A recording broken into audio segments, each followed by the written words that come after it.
أشهد أن لا إله إلا الله وحده لا شريك له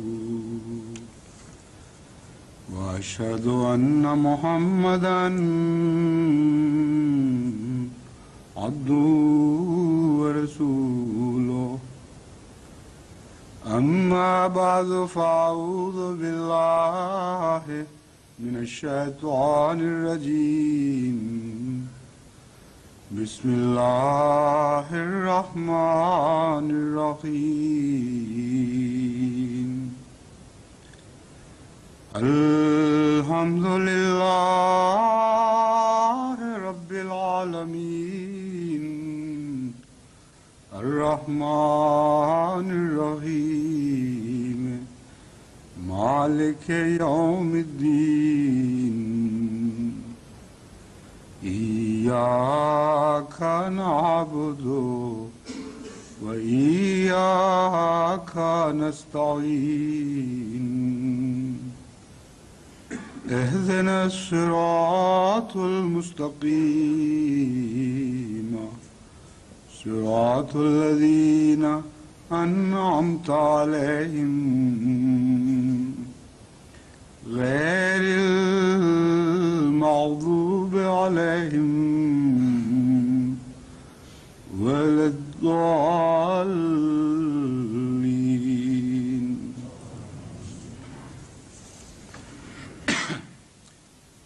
إذا جاء نصر الله والفتح ورأيت الناس يدخلون في دين الله أفواجا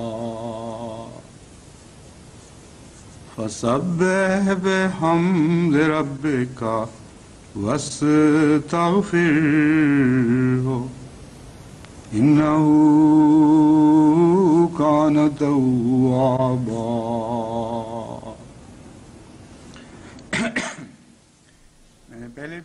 À plusieurs reprises auparavant, j'ai attiré l'attention de la Jamaat vers cette vérité importante, à savoir que la victoire et le soutien dans la terminologie religieuse sont des notions complètement différentes de ce que représente la victoire et le soutien dans le monde matériel.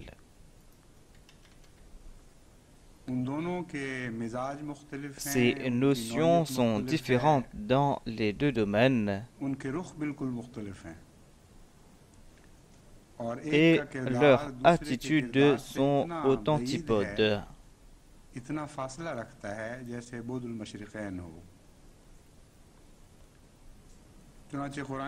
Dans cette sourate du Saint-Coran, on a brossé un tableau concernant la victoire. Et même si l'on ne médite pas profondément sur les premières paroles de cette sourate, le concept qu'elle présente est complètement différent de ce que nous présente le monde en termes de victoire et de soutien.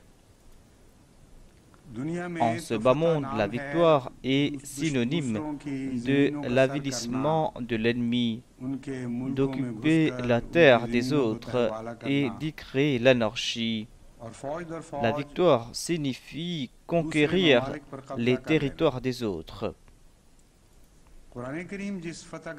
Mais voyez à quel point le concept de victoire présenté par le Saint-Coran est complètement différent. Il est dit Yadkhuluna fi dinillahi afwaja. Pour cette victoire que nous annonçons, l'ennemi entrera sur la terre d'Islam en légion.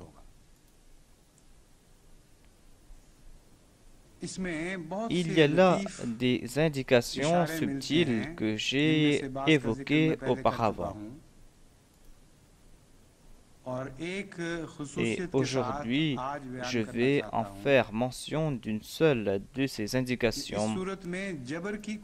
Dans cette sourate, il y a la négation de la coercition. Yadkhuluna fi dinillahi afwaja nous présente une autre phase. Il n'est pas dit que l'armée musulmane va conquérir les terres des autres à grand renfort de fanfares, mais il est dit que les légions de l'ennemi entreront sur la terre de l'islam en grand nombre. L'armée va venir des autres vers la terre de l'islam. Il n'y a pas de concept de coercition. Il n'est pas dit que cette armée sera attirée par force. L'on voit ici, dans cette petite sourate, une image vivante de la déclaration « La ikraha fid din ».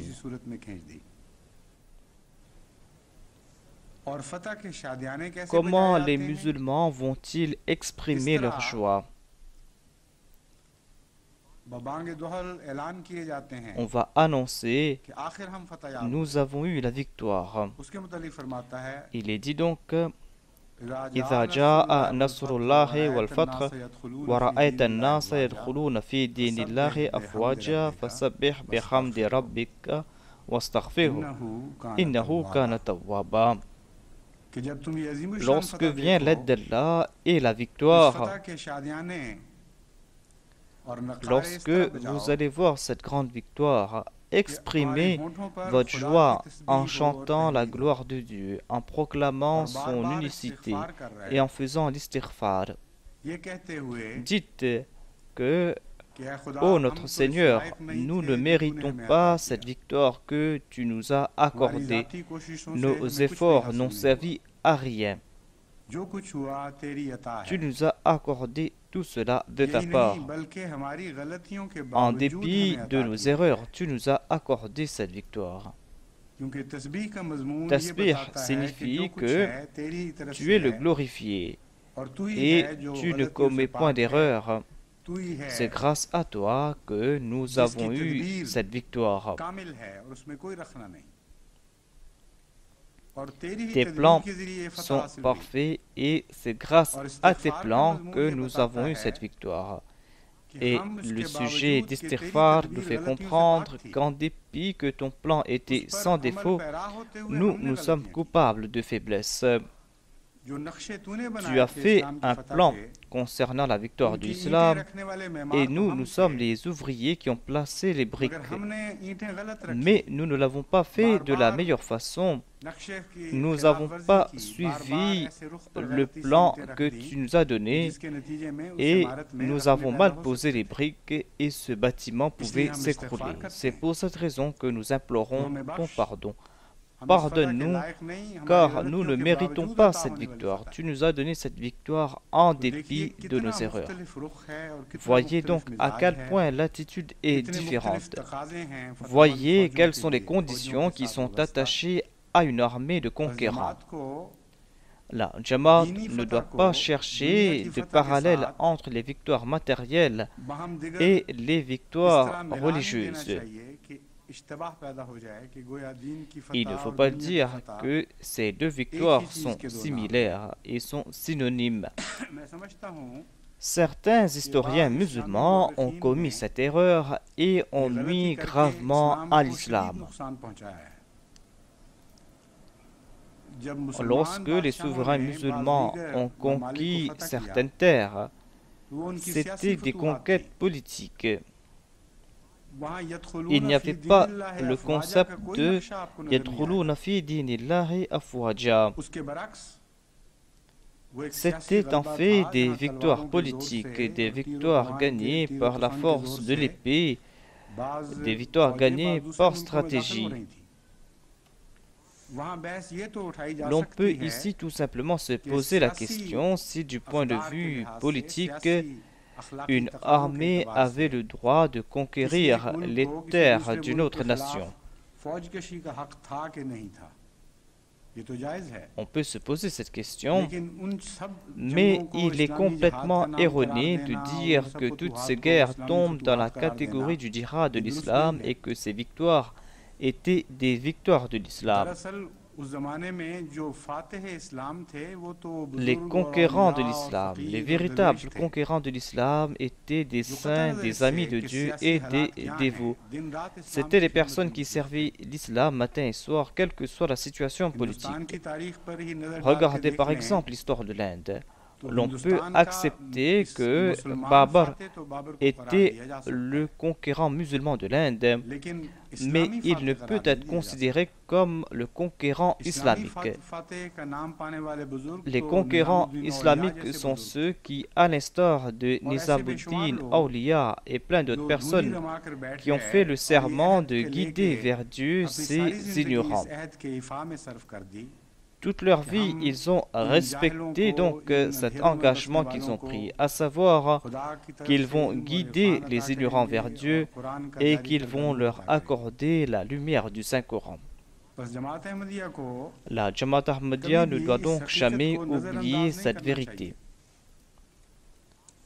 Quand le saint prophète Mohammed lui avait donné la bonne nouvelle de la victoire de l'islam, il avait aussi dit que la victoire politique suivra cette victoire religieuse. Il avait dit que les musulmans auront entre leurs mains les clés des palais de la Perse. Il avait vu aussi les portes des palais du Yémen. Il avait vu les palais rouges de la Syrie. Et il avait vu aussi les palais blancs de la Perse. En voyant tout cela, il était très soucieux. Il avait glorifié Dieu et il avait chanté les louanges de Dieu. Mais il a exprimé un grand désarroi. Une fois, il est dit qu'il s'est adressé à ses compagnons et il a dit que les portes des richesses de ce bas monde vont s'ouvrir à vous et vous allez embellir vos maisons tout comme vous embellissez la Kaaba. Mais ensuite, en s'adressant à ses compagnons qui étaient devant lui, il a déclaré: mais sachez que votre situation à vous est de très loin meilleure que la situation de ceux qui vont venir après. Selon lui, la victoire réelle était celle de la foi. La victoire réelle est celle des excellences. Cette victoire, c'est la victoire de l'attitude. C'est la victoire qui signifiait la maîtrise de soi. C'était une victoire spirituelle et à ses yeux, ces richesses matérielles qui vont suivre les victoires politiques ne valaient pas un clou.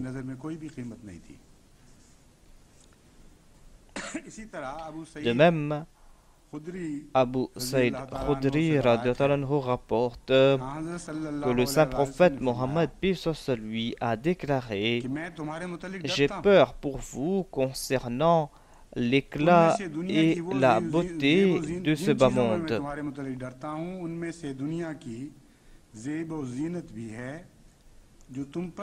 Cette beauté va vous assaillir des quatre coins. Une personne demanda au envoyé d'Allah: le bien est-il accompagné du mal? D'une part, il y a ces bonnes nouvelles, et d'autre part, vous êtes en train de nous avertir. Le bien est-il donc accompagné du mal? Le rapporteur déclare que, suite à cette question, le saint prophète Mohammed lui se tut et il ne répondit pas. Lorsque nous avons regardé le visage du saint prophète Mohammed lui, nous avions compris qu'il était en train de recevoir une révélation. Il a essuyé la sueur de son front et il a demandé où est la personne qui a posé cette question. Nous avons compris qu'il évoquait avec amour cette personne. Il avait aimé cette question.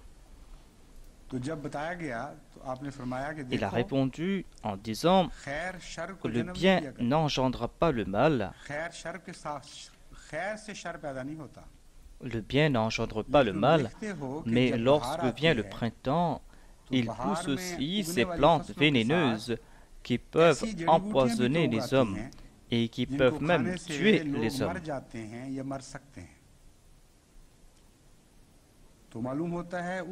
Dans cette révélation, Dieu a enseigné au saint prophète Mohammed soit lui la réponse à cette question.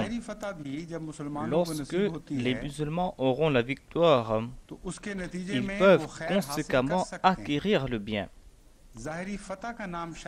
La victoire extérieure n'est pas qualifiée de mal.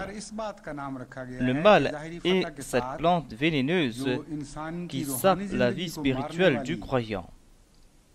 Au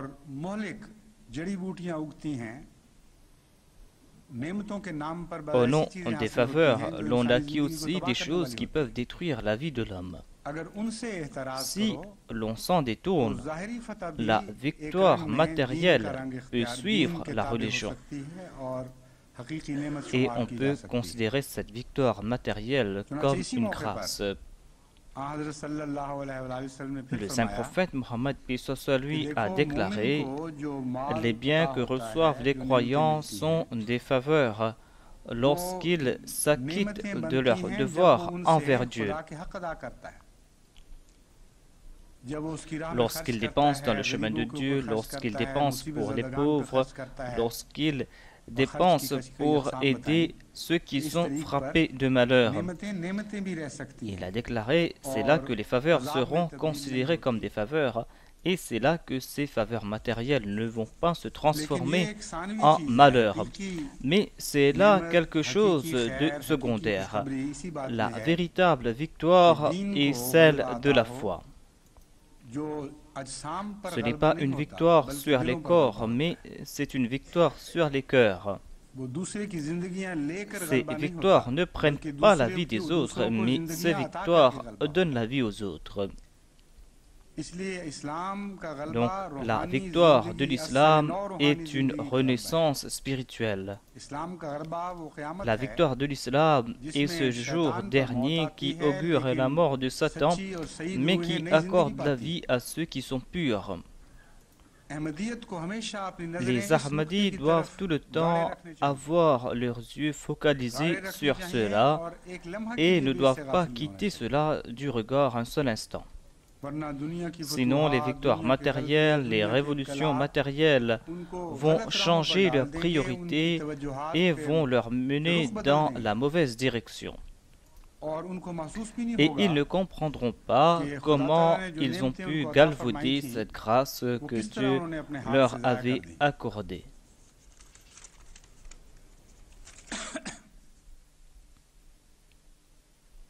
La situation que l'on voit au Pakistan ces temps-ci est telle que l'on croit qu'il y a une nouvelle révolution politique. On est en train de jeter les bases de cette révolution politique. Je ne peux dire à quel point cela va progresser et où cela va s'arrêter, mais j'interpelle l'attention de la Jamaat Ahmadiyya à ce propos et je vous demande de ne pas vous en réjouir outre mesure. Ne vous réjouissez pas de ces choses mineures en croyant que la Jamaat a eu la victoire. Si une partie politique remporte la victoire sur une autre, cela ne signifie pas la victoire de l'islam et de l'Ahmadiyya. Si vous vous contentez de ces choses mineures et insignifiantes, vous allez vous détourner de la direction que Dieu a choisie pour vous. Cette direction qui mène vers des comportements sublimes. Vous ne pourrez plus maintenir cette direction et cette lutte qui a débuté dans les cœurs des Ahmadis et qui renforce leur volonté, eh bien cette lutte va s'affaiblir et vous croyez que la victoire de Dieu signifie uniquement un changement de pouvoir. Cela n'est pas la vraie victoire. La vraie victoire a pris naissance dans vos cœurs. C'est cette détermination inébranlable que nous n'allons pas baisser les bras avant la victoire de l'islam. Nous allons tout faire et nous allons offrir tout sacrifice afin que l'islam ne subisse pas d'échec. Suite à ces sentiments, les gens sont en train de se réformer, on se tourne davantage vers l'adoration de Dieu et jusqu'à un certain point, on a oublié ces disputes. Voilà en fait la victoire. Si vous ne croyez pas que c'est une victoire, alors vous devez vous faire opérer les yeux. C'est une très grande victoire qui débute. Si cette victoire se complète et que les révolutions temporaires ne vous détournent pas de cette voie, votre direction doit être inchangeable, telle la direction de l'aiguille d'une boussole qui pointe tout le temps dans la bonne direction. Cette aiguille pointe tout le temps vers le nord ou vers un pôle. De même, en toute sincérité, vous devez choisir cette direction et vous devez vous maintenir dans cette direction. Et vous allez constater que vous êtes en train de marcher sur la voie de la victoire. Chaque pas que vous allez faire, vous allez partir de cette direction et ce rêve de victoire est en train de s'accomplir en vous. Cette Jamaat est en gestation, une Jamaat qui va apporter la victoire de l'islam. Ayez de l'estime pour cela et glorifiez Dieu et implorez son pardon. Car voilà la véritable victoire, la victoire de l'islam. Si vous vous écartez de cette voie, vous allez partir dans une autre direction. Et d'autres qu'Allah vont prendre la place dans vos cœurs. J'ai eu une crainte dans le passé. Il fut un temps où les membres de la Jamaat ne pouvaient prendre part dans la politique. Et ceux qui tiraient plaisir de la politique s'en sont détournés et se sont tournés vers la religion et ont consacré leur temps à la religion. Et ils ont fait des sacrifices à ce propos.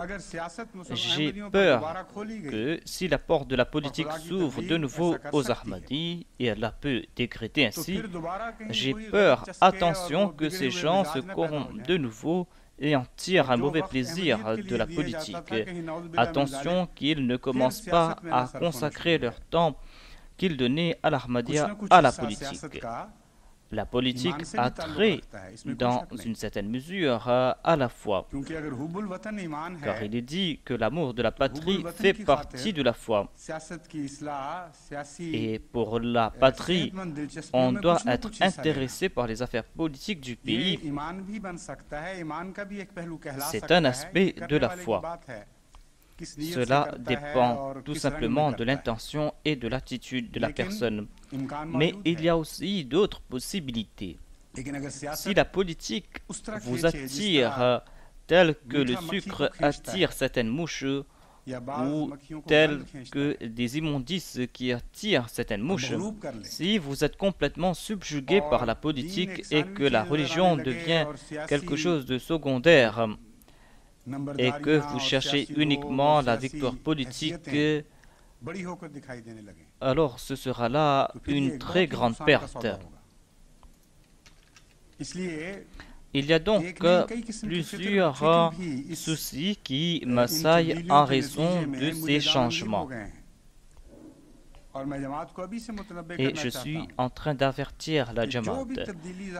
Quel que soit le changement, ne laissez pas ce changement affecter votre comportement. La voie que vous avez choisie est la meilleure. Il n'y a pas de meilleure voie que celle-là. Ces situations humbles vont augurer l'honneur. C'est en cela que vous aurez de l'honneur. Et cherchez l'honneur sur cette voie. Et n'accordez aucune importance à ces honneurs matériels. Ne laissez pas ces honneurs vous contrôler. Ouvrez les yeux et partez dans cette direction. Et cette relation secondaire avec la politique, cette relation qui découle de l'amour pour la patrie, cette relation doit être respectée et cela ne va pas à l'encontre de ce que nous dit l'islam et la religion. Vous devez certainement consacrer du temps pour votre patrie. Cette tâche incombe à tout Ahmadi. Vous devez sacrifier du temps, certes, mais la foi doit certainement avoir prééminence sur tout. Les demandes politiques ne doivent point corrompre votre relation avec la religion. Le Messie premier alayhi salam a reçu une révélation de la part de Dieu en arabe. Il déclare, Allah m'a dit, Ana al-Fattah, aftahul haqq, tara nasran ajiba, wa yakhiruna ala al-masajid. Je suis le Fattah.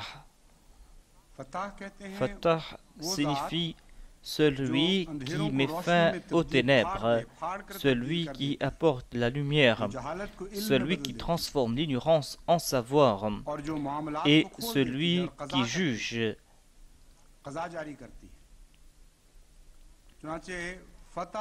Il est dit dans la langue arabe, Fatahallahu alayhi, et cela veut dire qu'Allah lui a accordé le savoir. Et un autre sens est que je suis celui qui accorde la suprématie et la victoire. Je possède les clés de la connaissance et de la lumière et je suis celui qui accorde la victoire. Mais quel type de victoire? Il est dit Tara Nasran Ajiba. Oh mes bien-aimés, je veux vous accorder une victoire, mais cette victoire est différente des autres victoires. Tara Nasran Ajiba, tu vas voir une victoire extraordinaire. C'est-à-dire, cette victoire va prendre la forme de ces Ahmadis qui vont tomber en prosternation dans leur mosquée. Le Messie premier alayhi salam est en train de nous présenter cette victoire et il déclare que Dieu m'a fait comprendre que je vais vous accorder cette victoire. Et certainement, nous sommes en train de vivre cette victoire. C'est un Nasr Ajib, une victoire extraordinaire. Si vous ne vous contentez pas de cette victoire et que vous cherchez d'autres victoires, ce sera là un très grand mépris. Ce sera comme une personne qui jette au vent des diamants pour prendre des charbons et des pierres. Il y a des folles qui agissent ainsi, mais les femmes intelligentes n'agissent pas ainsi. Elles jettent les pierres et les charbons et prennent les diamants. Et certaines folles jettent leurs bijoux elles-mêmes et cherchent du charbon et prennent des pierres dans leurs mains. Laissez le monde s'embellir. Vous n'avez aucune relation avec les gens de ce bas monde. Si ces personnes voient de la beauté dans de la pierre ou dans du charbon, il n'y a point de coercition. Vous ne pouvez pas les empêcher par la force de ne pas tirer plaisir de ces choses. Mais vous n'avez pas le droit de rejeter ces diamants et ces trésors qu'Allah vous a accordés pour chercher des pierres et des charbons.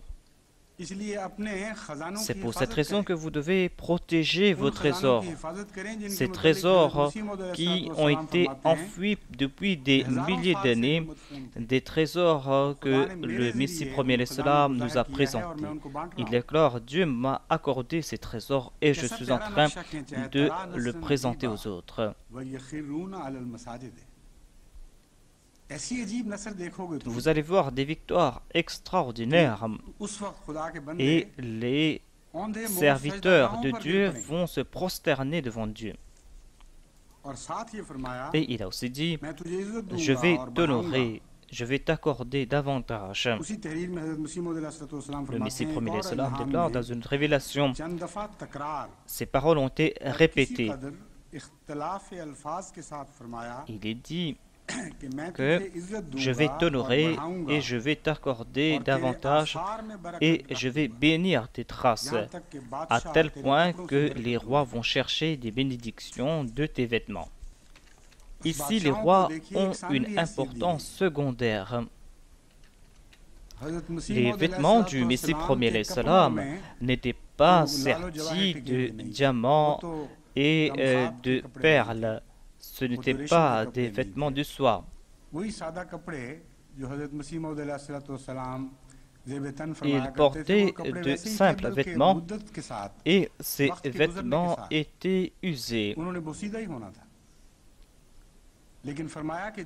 Mais Dieu déclare que ces vêtements de mes adorateurs ont plus d'importance à mes yeux. Je vais accorder des bénédictions à ces vêtements à tel point que des rois vont chercher des bénédictions de tes vêtements. Voyez la valeur de la vertu et de la taqwa et comment les rois vont s'abaisser face à ces vêtements. Le Messie premier salam déclare, je déclare que je suis sur la vérité et par la grâce de Dieu, je vais avoir la victoire dans ce domaine. Sa victoire sera dans le domaine de la vérité. Et il déclare, autant que je puisse voir au loin, je constate que le monde suivra ma vérité. Ce sont là des paroles sublimes. Il déclare, autant que je puisse voir au loin, je constate que le monde suivra ma vérité. Sa vision lui a fait comprendre que la grâce de Dieu va l'accompagner et sera avec sa personne. Il y a de grandes prophéties ici. C'est une parole subtile. Il dit, autant que je puisse le voir au loin, signifie que de génération en génération, la Jamaat Ahmadiyya va suivre la voie de la vérité. Et il a aussi dit que si vous voulez voir le monde à vos pieds, amenez le monde sous les pieds du Messie premier l'Islam. Si vous suivez cette vérité, c'est là que le monde vous suivra. Sinon, il n'en sera pas le cas. Ici, on a enfermé ceux qui veulent ces victoires insignifiantes de ce bas monde. Et on a lié toutes ces personnes avec la vérité. Et si vous cherchez la victoire, soyez en quête de cette victoire-là, car telle est la destinée du monde dans le futur. Et le monde doit certainement se réunir sous les pieds du Messie premier salam. Il déclare, je vois une grande victoire. Une autre personne est en train de parler à ma place et une autre main est en train d'agir à ma place. Le monde ne voit pas cela, mais moi je suis en train de voir cela. Une âme céleste parle en moi. Une âme qui insuffle la vie à chacune de mes paroles. Il déclare, il y a une âme céleste qui parle en moi, une âme qui insuffle la vie à chacune de mes paroles, et il y a une commotion au ciel, une commotion qui me met en mouvement comme une marionnette. Toute personne pour laquelle la porte de la repentance n'est pas fermée verra que je ne suis pas un imposteur. L'œil qui ne reconnaît pas le véridique voit-il clair? Celui qui n'entend pas cet appel du ciel est-il vivant?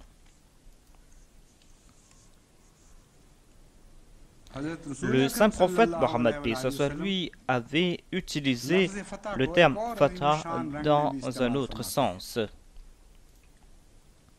Hadrat Ibn Umar rapporte que le saint prophète Mohammed lui a déclaré Man futiha lakum minkum babu du'a futihat lahu abwab rahma. Celui pour qui l'on ouvre la porte de la prière, on lui ouvre la porte des grâces divines.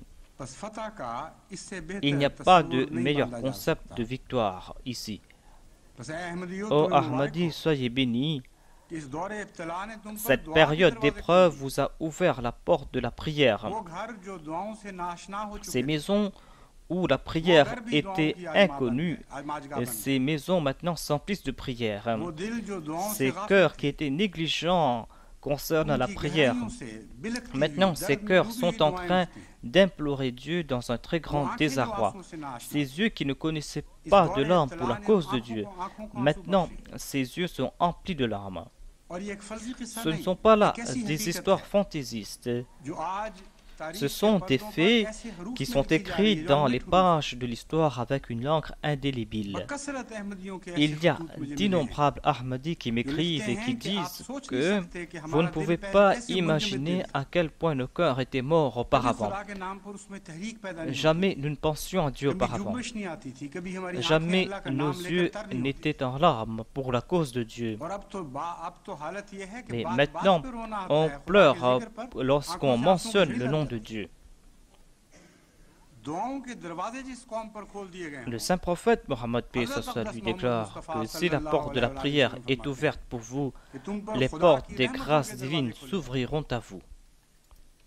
Si le peuple pour qui Dieu a ouvert les portes de sa grâce se prosterne devant ces victoires insignifiantes de ce monde, si ce peuple accepte cela, alors ce peuple sera des plus malchanceux. Donc, sachez apprécier les faveurs de Dieu et agrippez-vous à ces grâces et faites le serment que si Allah change la situation, vous allez vous agripper à ces grâces que vous êtes en train de recevoir aujourd'hui, tout comme ces compagnons qui ont tout fait pour porter le drapeau de l'islam. Ils ont perdu leurs bras et ils ont offert leur cou, mais ils n'ont pas laissé tomber ce drapeau. Et lorsqu'ils ont perdu leurs bras, ils se sont agrippés à ces drapeaux avec leurs dents. Donc, ô notre Seigneur, nous allons protéger ces faveurs que tu nous as données dans la forme de ces cœurs qui fondent pour ta cause. Parce que nous ne fermions pas ces portes de grâce que tu nous as ouvertes pour nous.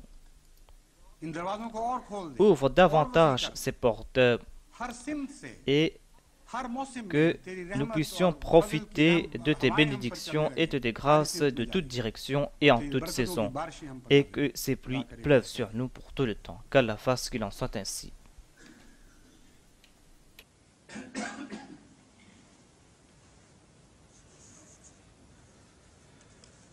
Alhamdulillah, nahmaduhu wa nasta'inuhu wa nastaghfiruhu wa nu'minu bihi wa natawakkalu alayhi wa na'udhu billahi min shururi anfusina wa min sayyiati a'malina.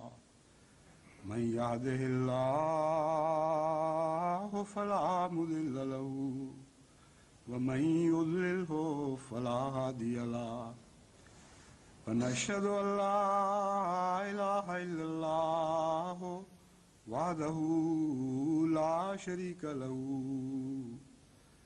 ونشهد أن محمدا عبده ورسوله. Après la prière de Juma et avant les sunnahs, je vais diriger la prière funéraire de quelques personnes. En premier lieu, il y a la prière funéraire de notre frère, le professeur Khalil Ahmad Nasir. Il est parmi les premiers qui ont dédié leur vie lorsqu'on avait établi le Darul Mujahideen et lorsqu'on avait décidé d'envoyer des jeunes en Europe pour l'établir. Il était un des premiers donc à donner son nom. C'était un ami sincère, une personne très intelligente. Il avait un très grand amour pour la communauté. C'est vrai qu'en raison de certaines difficultés, il n'a pas pu respecter tous ses engagements du Waqf et dans la dernière partie de sa vie, et n'était plus parmi les Waqfin, mais il l'avait fait avec permission. Il ne s'était pas rebellé contre la communauté. Et cela avait affecté profondément son cœur. Et l'année dernière, j'ai reçu une lettre très émouvante de sa part. Il déclare que je souffre de jour en jour. Et il a déclaré que je sais que j'ai été bien traité par les califes. Ils ne m'ont pas privé de ces sacrifices. Ils m'ont donné la possibilité de servir la communauté. Mais je me sens coupable, car ces chaînes du Waqf que j'ai mis autour de moi, maintenant ces chaînes ne sont plus là.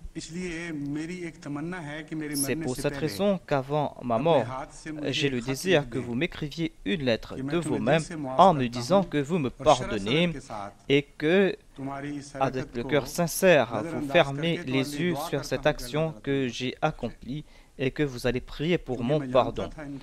Je le connaissais personnellement et je savais qu'il était fidèle et qu'il a tout le temps répondu à l'appel et qu'il était tout le temps prêt à tout donner. C'est pour cette raison que je lui ai écrit une lettre afin de le consoler et il m'a répondu à exprimer sa quiétude. Et après quelque temps, les médecins ont dit qu'il avait un cancer et que ses jours sont comptés. Et avant donc cette maladie, il m'avait écrit et moi aussi je lui avais répondu. Mais malgré sa maladie, il avait respecté ses promesses qu'il allait servir la religion. Il avait promis de participer dans certaines conférences et il était parti de l'hôpital et il ne s'est pas soucié de sa maladie. Donc priez pour cette personne et il y aura d'autres personnes pour lesquelles on va prier aussi. Il y a Mukarrama Shagufta Rani Sahiba, fille de Chaudhry Abdulaziz Sahib. C'est une jeune fille qui est décédée. Elle a eu un arrêt du cœur. Elle est la fille d'un Ahmadi qui habite à Abu Dhabi, Chaudhry Abdulaziz Sahib. Il y a aussi Mukarram Munir Hashmi Sahib.